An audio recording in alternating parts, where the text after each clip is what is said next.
today's news.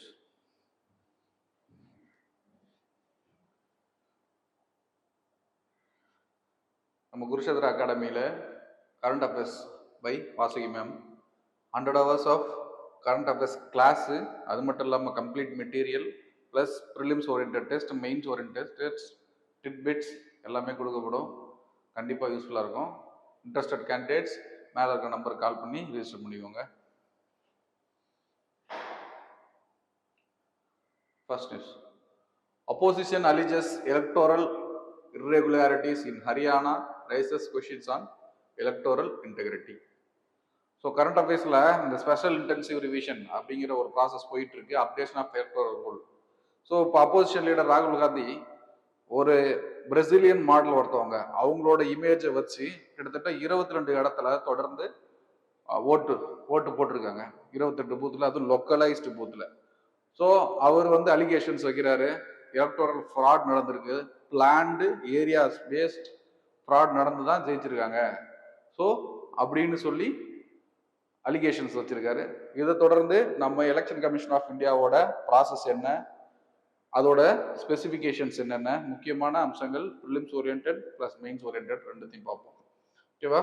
Opposition alleges systematic irregularities in Haryana, already set. Fake voters.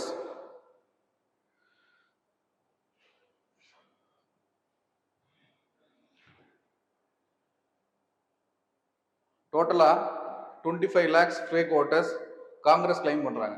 இந்த ஹரியானால மட்டும் 25 லட்சம் voters ஃபேக்கா vote பண்ணிருக்காங்க. 1.24 L fake photos, duplicate voters, bulk voters 19.26 lakhs bulk voters, suspicious registration, similar patterns and addresses. Electoral fraud நடந்திருக்குன்னு சொல்லி data ஸ்பெசிஃபிக்கா open அரேனால release பண்ணிட்டாங்க. ஓகேவா? presented evidences including Brazilian model photo, already said. 22 different voter identities in Rai constituency. Selected constituency Rai அப்படிங்கிற ஹரியானா கான்ஸ்டிடுவன்சில அந்த Brazilian model போட்டோவை வச்சு மட்டும் 22 ஓட்டு, டோட்டலா 22 votes போல் ஆயிருக்குது.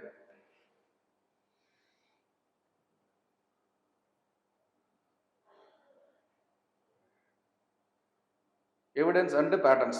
Photographic evidence submitted by Rahul Gandhi. Postal ballot mismatch. Postal ballot வந்து அதோட எண்ணிக்கை கணக்கும் ரிசல்ட்ஸ் டிக்ளேர் ஆன உடனே எண்ணிக்கை கணக்கும் ஒட்டுமொத்தமா சேர்த்து பார்த்தா மிஸ்மேட்ச் ஆகுது. ஸோ ஃப்ராட் நடந்திருக்க வாய்ப்பு இருக்குன்னு சொல்றாங்க. Statistical anomalies. டிஸ்கிரிபன்சிஸ்னா issues in demographic address and registration patterns. சிஸ்டமேட்டிக்கா இந்த ஏரியா ஸ்பெசிபிக்ல பார்ட்டி ஓரியன்ட்ல ஓட்டை மிஸ்கைட் பண்ணி தோக்கடிச்சிருக்காங்கன்னு சொல்லி evidence. Systematic pattern oppositional industrialised system of அந்த ஓட்டிங் எப்படின்னா ப்ராசஸ் வந்து கண்டினியூஸா நடந்துகிட்டே இருக்கு. இது ஒரு நாள் ஒரு இடத்துல பிளான் பண்ணி பண்ணப்பட்டதல்ல, இண்டஸ்ட்ரியலைஸ்டு மெக்கானிசம் மாதிரி தொடர்ந்து நடக்கிறதுக்கு பிளானோட நடந்துட்டு இருக்குன்னு சொல்லியிருக்காங்க. Election commission of India. So prelims angle election commission of இந்தியாவோட டியூட்டிஸ் ஃபுல்லாக பார்க்கணும். It's a constitutional body established by Article 324. Provides election commission powers with a direct control, conduct elections to parliament, state legislature and offices of president and vice president. இவ்வளோ duties 324ல கொடுக்கப்பட்டிருக்கு. 325ல பார்த்தீங்கன்னா electoral Rolle's ready பண்ற மாதிரி இருக்கும். 26 adult suffrage. இந்த 3 ஆர்டிகலும் election commission of India பொறுத்த வரைக்கும் ரொம்ப முக்கியம். Composition. It has chief election commissioner plus 2 election commissioners appointed by president with 6-year tenure or until 65 years of age. எது ஃபர்ஸ்ட் ரீச் ஆகுதோ அவங்களோட டென்யூர் 6 years, அவங்களோட ஒர்க் டைம் ஆயிடுச்சுன்னா you get evicted, or 65 years of age அப்படின்னா you will be get retired. Independence. Election commission of chief election commissioner removable only through the parliament via Supreme Court judge. Like 2 criteria சொல்லுவாங்க. ஒன்னு proved misbehaviour R incapacity. இந்த ரெண்டு Brad arena கீழே satisfy ஆகினா மட்டும்தான் அவரை remove பண்ண முடியும். ஓகேவா?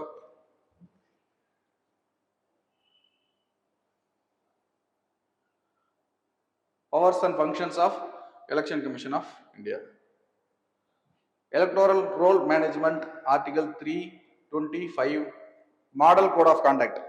ஆக்சுவலாக ஒரு கான்ஸ்டுவன்சியில் எலெக்ஷன் டேட் அறிவிச்ச பின்னாடி மாடல் கோட் ஆஃப் கான்டக்ட் வந்து அமுலாயிடும். ஒரு பொலிட்டிக்கல் பார்ட்டி எப்படி பிஹேவ் பண்ணும், எலெக்ஷன் மெஷினரிஸ் எப்படி நடக்கணும், கவர்மெண்ட் மெஷினரிஸ் எலெக்ஷன் கமிஷன் கண்ட்ரோலுக்கு வந்துடும்.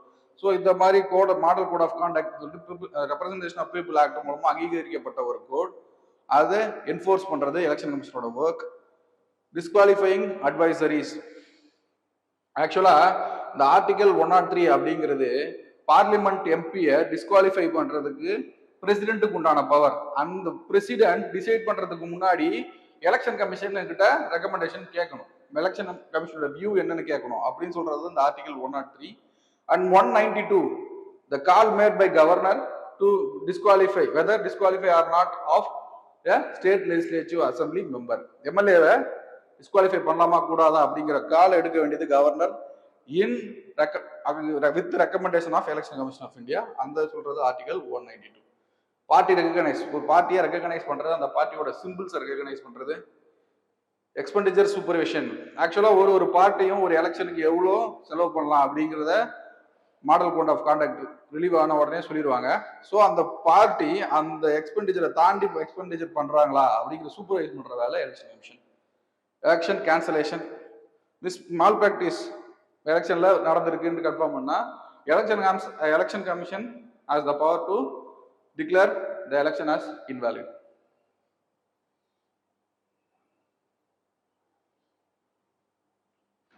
Recent reform. Election Commission Act 2023. Election Commissioner and Chief Election Commissioner and Election Commission are appointed by President on advice of panel comprising Prime Minister, a minister recommended by Prime Minister and opposition party, Union Cabinet Minister and opposition party. இவங்க மூணு பேரும் சேர்ந்து recommend பண்ணி பிரசிடென்டால appointment பண்ணப்படுறவர் தான் Chief Election Commissioner. And other election commissioners are recommended by or appointed by Chief Election Commission. Okay, ensure general electoral roll preparation, Article 325. 326 வந்து universal adult suffrage. 18 வயது நிரம்பத்தக்க எல்லாருக்கும் voting rights confirm பண்ணுன்னு சொல்றதுதான். ஓகேவா? Financial independence. Expenses are charged upon Consolidated Fund of India, not made charged upon Consolidated Fund of India. Next, India releases AI governance guidelines emphasizing innovation with guardrails. அப்படின்னா நல்லா கவனிக்கணும். AI governance guidelines தான். AI governance, AI எப்படி governance பண்றோம் தான். அதை stop பண்றதுக்கோ இல்ல அதை ப்ரொஹிபிட் பண்றதுக்கோ அல்ல அதை ரெகுலேட் பண்றதுக்கோ கைட்லைன்ஸ் இல்லை, எப்படி யூஸ் பண்ண போறோம் அப்படிங்கிறது தான் கைட்லைன்ஸ். ஓகேவா? AI இல்லாம இப்ப எந்த ஒரு அட்மினிஸ்ட்ரேஷன் ஒர்க்கும் இப்போ சாத்தியமே இல்லை. போத் பிரைவேட்டா இருக்கட்டும் கவர்மெண்டா இருக்கட்டும் மேக்சிமமா எதை பேஸ் பண்ணியிருக்குன்னா ஏஐ இது ஆர்டிஃபிஷியல் இன்டெலிஜென்ஸ் நம்பி தான். So we have to learn to control it or govern it. அதுக்கான கைட்லைன்ஸ் ரிலீஸ் பண்ணியிருக்காங்க. MeitY ministry of electronics and information technology released pro innovation framework balancing technological advancement with ethical consideration. So அந்த governance moral ethical வேல்யூஸோட தான் அந்த ஏஐயை govern பண்ணணும் அப்படிங்கிற specify பண்றது தான் this guideline. Trust and safety. AI reliable வந்து பாத்தீங்கன்னா ட்ரஸ்ட் அண்ட் சேஃப்டி. நம்ம பிரைவேட் டேட்டாஸ், நம்ம டேட்டாஸ் எல்லாம் தெஃப்ட் பண்றதுக்கு வாய்ப்பு அதிகம் ஏஐ. ஸோ அதை கரெக்டா கவர்ன் பண்ணணும். People centric, focusing on human welfare and public good. நாடுக்காக மட்டும்தான் சில யூஸ் பண்ணணும். Responsible innovation, balancing the technical advancement with ethical consideration. Technology எவ்வளோ டெவலப் பண்ணாலும் மாரல் வேல்யூஸ் மிஸ் ஆகாம பேலன்சிங்கோட இதை கவர்ன் பண்ணணும். Equity and inclusion, ensuring AI benefits reach all section of the society. நம்ம கான்ஸ்டிடியூஷனே வந்து பாத்தீங்கன்னா எல்லாருக்கும் எல்லாம் அப்படிங்கிற மாதிரி தான் ஃபேம் ஆயிருக்கு. அப்போ இந்த ஏஐ மட்டும் விதிவிலக்கா? ஏஐயும் must go to every corner of the people. ஓகேவா? அதுக்கேற்ற மாதிரி தான் அந்த guidelines. Transparency, understandability of large language models and AI decision making process. Large language models டெஃபினேஷனாக படிச்சிங்கன்னா ரொம்ப கொஞ்சம் புரியாத மாதிரி இருக்கும். சிம்பிளாக நான் சொல்கிறேன், கொஞ்சம் புரிஞ்சுக்கோங்க. லார்ஜ் லாங்குவேஜ் மாடல் அப்படின்னா டேட்டாஸ், இப்போ ஒரு கூகுள் கம்பெனி இருக்குன்னு வச்சுக்கோங்க, டேட்டாஸ் அதுக்கு எக்கச்சக்கமான டேட்டாஸ் இருக்கும். ஸோ நீங்க ஒரு ப்ராம்ப்ட் ஏஐக்கு ஜெமினிக்கு கொடுக்குறீங்க அப்படின்னா இந்த டேட்டாஸை இந்த ப்ராம்ப்ட்ல இருக்கிற கீவேர்ட்ஸ் வச்சு சர்ச் பண்ணி தேவையானதை அலைன் பண்ணும் ஆர்டரா. ஸோ இந்த ஆர்டரா அண்டர்ஸ்டாண்ட் பண்ணி லைன் பண்றதுக்கு பேர் தான், இந்த ப்ராசஸுக்கு பேர் தான் இந்த எல்எல்எம். ஓகேவா? இப்படி புரிஞ்சுக்கோங்க.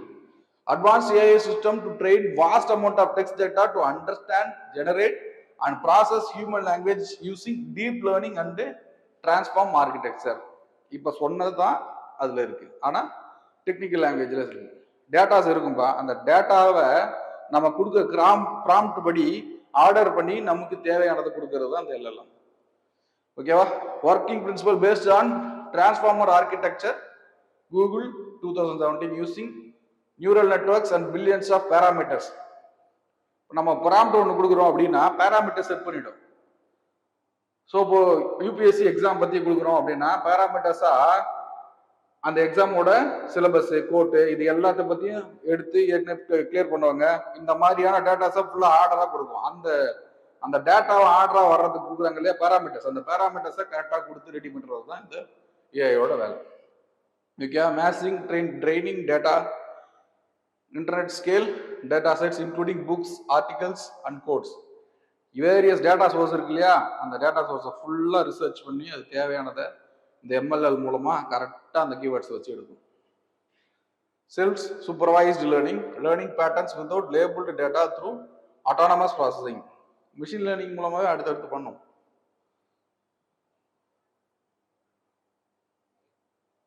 Leading LLMs and their application.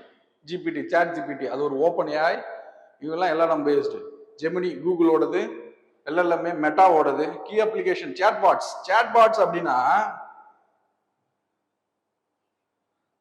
அப்படின்னா நம்ம ஒரு மொபைல்ல இப்ப ஜெமினி ஓபன் பண்றோம்னு வச்சுக்கோங்க. அந்த ஜெமினி கிட்ட நம்ம வேர்டிங்ஸ்ல கேட்கறோம், ஏதோ ஒரு ப்ராம்ப்ட் கேட்கறோம் அப்படின்னா இன்ட்ராக்ட் பண்ண நம்மளோட ஹியூமன் மாதிரி நம்ம கூட இன்ட்ராக்ட் பண்ணது இல்லையா, அதுதான் சேட்பாட். விர்ச்சுவல் அசிஸ்டன்ஸ்னா ரியலாகவே ஒரு பர்சன் இல்லாம விர்ச்சுவலா தோன்றி நமக்கு தேவையான டேட்டாஸை நம்ம கேட்குற மாதிரி கொடுக்குறது தான் விர்ச்சுவல் அசிஸ்டன்ஸ். ஓகேவா? எஜுகேஷனல் டூல்ஸ் அப்ளிகேஷன் யூஸ் பண்ணலாம். பாலிசி அனாலிசிஸ், கவர்னன்ஸ்ல பாலிசியை ஃப்ரேம் பண்றது கூட இந்த ஏஐ டூலை யூஸ் பண்ணி, ஏன்னா டேட்டாஸ் அவ்வளோ டேட்டாஸ் இதால அக்வயர் பண்ண முடியும். பாராமீட்டர்ஸ் ஃபிக்ஸ் பண்ணி டேட்டா அனாலிசிஸ் அவ்வளோ சீக்கிரமா பண்ண முடியும். ஓகேவா? we can be use this.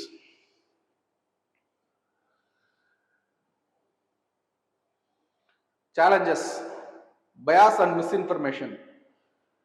அது ஒரு மெஷின், ஒரு ஏஐ கிடைக்கிற டேட்டாவை அப்படியே எடுத்து நமக்கு கொடுக்க போகுது. அந்த டேட்டா உண்மையா பொய்யான்னு சொல்லி அதுக்கு அனலைஸ் பண்ண தெரியாது.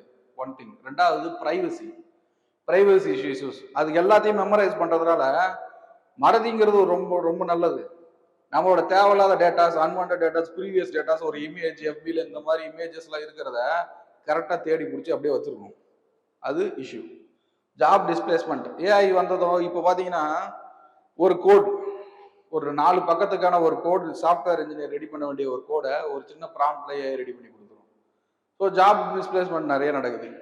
High energy consumption. நம்ம கிரீன் எனர்ஜியை தேடி போயிட்டு இருக்கோம். ஆனால் ஒரு ஏஐ கன்சியூம் பண்ற எனர்ஜி ரீப்ளேஸ்மெண்ட் எனர்ஜிக்கு இல்லை.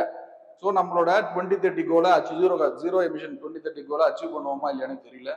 அந்த நேரத்தில் இப்போ ஏஐ மாதிரியான high consumption, energy consumption sector ரொம்ப அவசியம். ஆனால் வித் ரெகுலேஷனோட, regulatory and accountability, lack of clear global framework for governing AI development. இப்போ வேர்ல்டு ஃபுல்லா ஒரு எக்கனாமிக் டிசாஸ்டர் அப்படின்னா ஐஎம்எஃப் பார்க்கலாம். வேர்ல்டு பேங்க் வந்து கரெக்டாக நம்மள பாவர்ட்டி அகெயின்ஸ்டா நம்மளை கைட் பண்ணலாம். WHO ஹெல்த் இஷ்யூஸ் வந்து பார்க்கலாம். அதே போல ஒரு ஏஐ வந்து ஒரு உலகம் தழுவிய ஒரு ரிஸ்க் ஃபேக்டர். அதை கவர்ன் பண்றதுக்கு கைட்லைன்ஸ் கொடுக்கறது வேர்ல்டு லெவல்ல ஒரு யூனிஃபைங் ஃபேக்டரா ஒரு இன்ஸ்டிடியூஷன் இல்லை. ஸோ அதை கொண்டு வரணும்.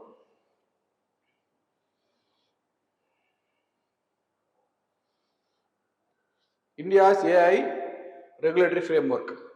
நம்ம நேஷனல் சூப்பர் கம்ப்யூட்டிங் மிஷன் நேற்று பார்த்தோம் இல்லையா, அதே போல ஏஐ நோக்கி நம்ம பிளான் பண்ணியிருக்க விஷன்ஸ் பார்க்கலாம்.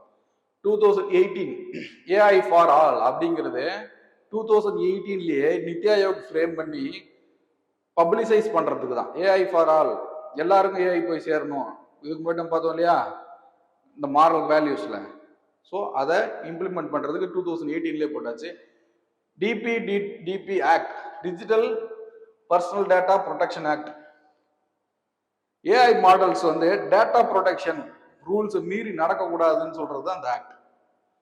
India AI mission 2024, AI governance guideline 2024, இதெல்லாம் innovative steps towards achieving the AI goals. FTAF, Financial Action Task Force releases updated key asset recovery framework. India plays key role. முதல்ல இந்த financial action task force அப்படின்னா world லெவல்ல money laundering but and terror financing, இந்த ரெண்டு economic fraud and terrorism ஃப்ராடை oppose பண்றது எப்படின்னா வியா கட்டலிங் தேர் மணி, தவறான வழியில் சேர்த்து வைக்க பணத்தை அக்வயர் பண்றதுக்கு மூலமா டெரர் ஃபண்டிங் மணி லாண்டரிங், இது ரெண்டுத்தையுமே ஸ்டாப் பண்றதா இந்த ஃபினான்ஷியல் ஆக்ஷன் டாஸ்க் ஃபோர்ஸோட வேலை. G7 கண்ட்ரிஸால ஆரம்பிக்கப்பட்ட ஒரு விஷயம். Grey list and black list, இந்த ரெண்டு கேட்டகரிஸ்ல அட்வர்ஸ் எக்கானமி இந்த மாதிரி ரெகுலேஷன் சரியா ஃபாலோ பண்ணாம டெரர் ஃபண்டிங்ல ஈடுபடுற அல்ல மணி லாண்டரிங் அதிகமாக யூஸ் பண்ற நாடுகளை லிஸ்ட் பண்ணும். இதுதான் இந்த ஃபினான்ஷியல் ஆக்ஷன் டாஸ்க் ஃபோர்ஸோட வேலை. அந்த ஃபினான்ஷியல் ஆக்ஷன் டாஸ்க் ஃபோர்ஸே கூட இந்தியாவில் இருக்கிற இடியோட என்ஃபோர்ஸ்மெண்ட்டை பார்த்து ஒரு சில விஷயங்கள் எடுத்திருக்கு, கைடட் பை இடி. இதுதான் news. To confiscate standards in over the 3 decades, with India's playing a pivotal role in shaping the landmark framework.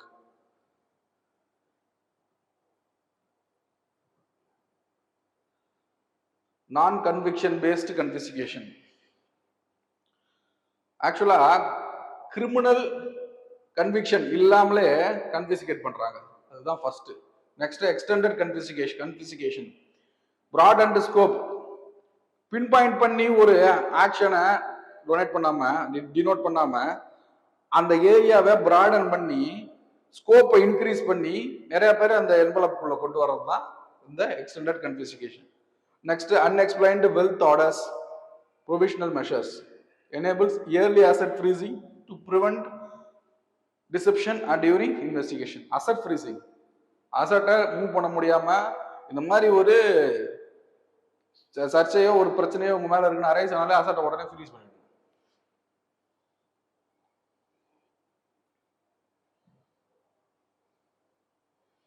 India's rising global influence. India contributed significantly to both standards developing and guidance document demonstrating leadership in global financial governance. உலகத்துக்கே ஒரு வழிகாட்டியா India போயிட்டு இருக்கு. அது இது ஒரு எடுத்துக்காட்டு. Financial action task force அப்படிங்கிறது வேர்ல்டு லெவலில் ஆக்டிவாக இருக்கிற ஒரு குரூப்பிங். அந்த குரூப்பிங்ஸ் வந்து என்ஃபோர்ஸ்மெண்ட் டைரக்டர்கிட்ட பார்த்து ரெடி ஆகிருக்கு. Best practice recognition. எஸ்,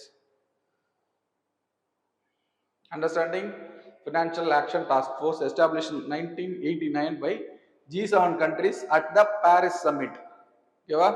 ஹெட்குவார்ட்டர்ஸ் இன் பாரிஸ், பிரான்ஸ். 39 members now. இப்போ இருக்கிறது 39 members. 37 are countries plus European Commission and Gulf Cooperation Council. India joined in 2010. ஓகேவா? Core mission set global standards to combat money laundering, terrorist financing and proliferation financing. fraudulent financing தான் ஃபினான்ஸை மட்டுமே நோக்கி தான். அதுல terrorism ஒரு part. Terror ஃபண்டிங்கை stop பண்ணணும் main. ஓகேவா? Monitoring role, reviews countries progress, identify risk, high risk non cooperation jurisdiction.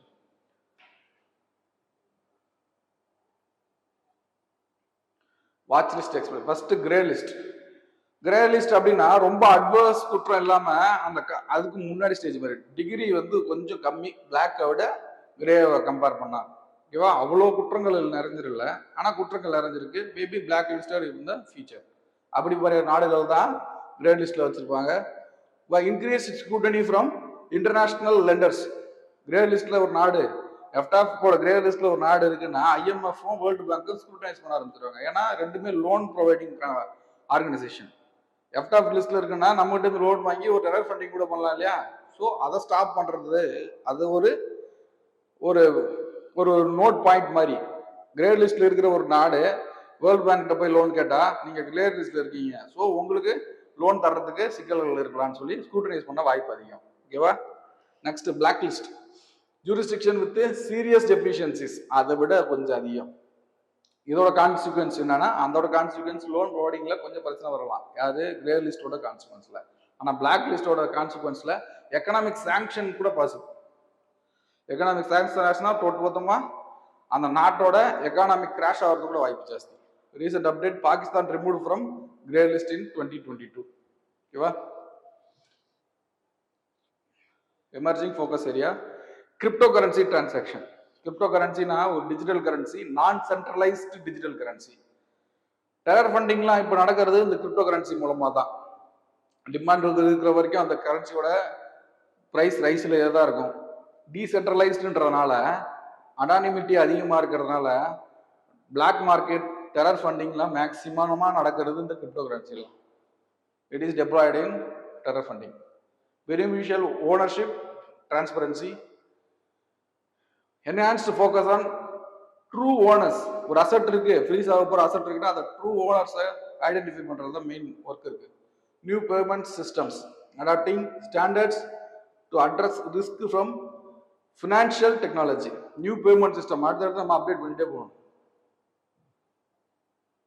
Brazil hosts COP30 call for moment of truth in global climate action. இந்த ஃபர்ஸ்ட் இந்த காப்னா என்ன தெரியுது? Conference of party, united nation framework on climate change அப்படிங்கிற ஒரு unit ready ஆகி உலக லெவல்ல கிளைமேட்டிக் ஃபேக்டர்ஸை அஃபெக்ட் பண்றது, இந்த கிரீன் ஹவுஸ் கேஸா இருக்கட்டும், இதெல்லாம் அஃபெக்ட் பண்றத கண்ட்ரோல் பண்றதுக்கும் அதை ஸ்டாப் பண்ணிட்டு சோலார் அந்த மாதிரி கிரீன் எனர்ஜியை ப்ரொமோட் பண்றதுக்கும் கைட்லைன்ஸு, லோன்ஸு எல்லாமே கொடுக்கறதுக்கு ஒரு அரேனா தான் இந்த காப், கான்ஃபரன்ஸ் ஆஃப் பார்ட்டி. ஓகேவா? பிரேசில் ஹோஸ்ட் COP30, வரப்போற COP30 30வது கான்ஃபரன்ஸ் ஆஃப் பார்ட்டி. அதை ஹோஸ்ட் பண்ண போறது யாருன்னா பிரேசில். ஓகேவா? அது ஏன் பிரேசில் அப்படின்னா உள்ள பார்க்கலாம். 30th UN climate change conference convenes in Belém, Brazil, Amazon from 10 to 21 November 2025. This pivotal gathering marks a crucial juncture for global climate governance hosted in heart of the world. Heart of the world அப்படிங்க எதை சொல்றாங்கன்னா Brazil இருக்கிற Amazon தான் சொல்றாங்க. ஓகேவா? அப்ப உலக லெவல்ல இந்த பிரேசில் அப்படிங்கிறது ஹார்ட் அண்ட் லங்ஸ்ன்னு சொல்லுவாங்க. கார்பன் சிங்க் அவ்வளோ ஆக்டிவா யூஸ் ஆகுது. வெளியே வர்ற ஹியூமன் வெளியே ரிலீஸ் பண்ற carbon di oxide, carbon monoxide போல நச்சுத்தன்மை வாயுகள்லாம் அதை சிங்க் மாதிரி எடுத்துக்கிறது இந்த பிரேசில் அமேசான் காடுகள் தான். ஹிஸ்டாரிக்கல் லெகசி, எர்த் சமிட் 1922ல எர்த் சமிட் அப்படின்னு சொல்லி ஒன்று. அந்த எர்த் சமிட்ல தான் நிறைய டிக்ளரேஷன் ரிலீஸ் பண்ணி நிறைய கைட்லைன்ஸ் வரும். தனித்தனியாக கார்பன் மோனாக்சைடுக்கு, கார்பன் டை ஆக்சைடு, குளோரோஃப்ளோரோ கார்பன்ஸுக்கு எல்லாத்துக்கும் ஃப்ரேம் ஒர்க் ரிலீஸ் பண்ணி கைட்லைன்ஸ் விடுறது இந்த UNFCCC எர்த் சமிட் 1922ல தான். ஓகேவா? Strategic location hosting COP30 in Amazon, understand the nature-based solution and region's crucial role in climatic regulation. Already said. Hangar Convention, a fair center for Amazon will come bold leaders, negotiate and civil societies. நல்லா பார்க்கணும். Global countries மட்டும் இல்லாம civil சொசைட்டிஸும் included. ஓகேவா?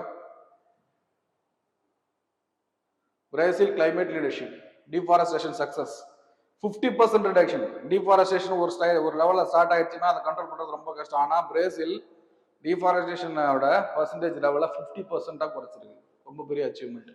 Renewable energy 88%, renewable electric matrix with biofuel expertise. அவங்களோட அட்வான்ஸ்மெண்ட்டை பாருங்க. Biofuel வச்சு 88% renewable energy. Ambitious target 59 to 67 emission reduction, covering all sectors through comprehensive NDC na national determined contribution implementation. Innovative climate finance, tropical forest forever facility, investment based model, not donation. Investment tropical forest அந்த மாதிரியான fertility அந்த மாதிரியான ஏரியாவை cultivate பண்றதுக்கு தான் இந்த economic incentive கொடுக்குறாங்க இல்லையா, அதுதான். Oil revenue division, financing transition through fossil fuel earnings, fossil ஃபியூயலை செல் பண்ணி ஏர்னிங் வருது இல்லையா, அதை கிரீன் ஃபினான்ஸுக்கு யூஸ் பண்றது. Global finance target mobilising USD 1.3 trillion annually by 2035 to support developing nations.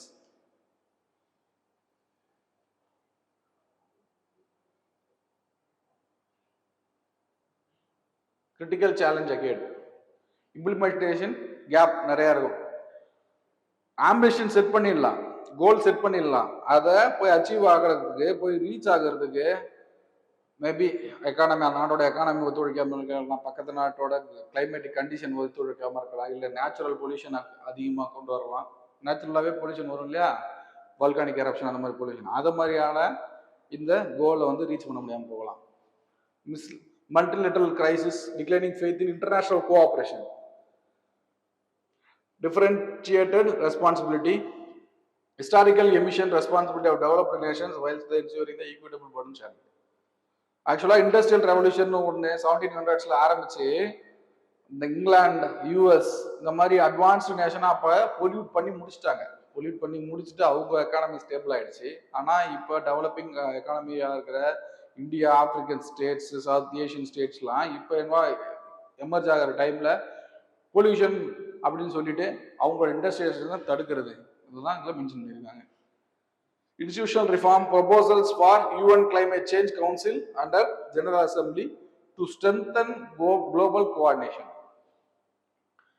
Global coordination, ஒரு நாடுக்கு இன்னொரு நாடும் சேர்ந்து, இது ஒரு குளோபல் கோல். இந்த அச்சீவ்மெண்ட்டை ரீச் பண்ணணும் அப்படின்னா உலக நாடுகள் எல்லாம் சேர்ந்து கோஆர்டினேட் பண்ணுறத போகணும், அதெல்லாம் ஒரு challenge. Path forward, strengthening NDC, national determined கான்ட்ரிபியூஷன்ஸை strengthen பண்ணணும், resilience, adapt efforts, just transition, equitable climate action benefits all community globally. Please practice this mark question. Kurukshetra, Kurukshetra, Kurukshetra, Kurukshetra, Kurukshetra, Kurukshetra.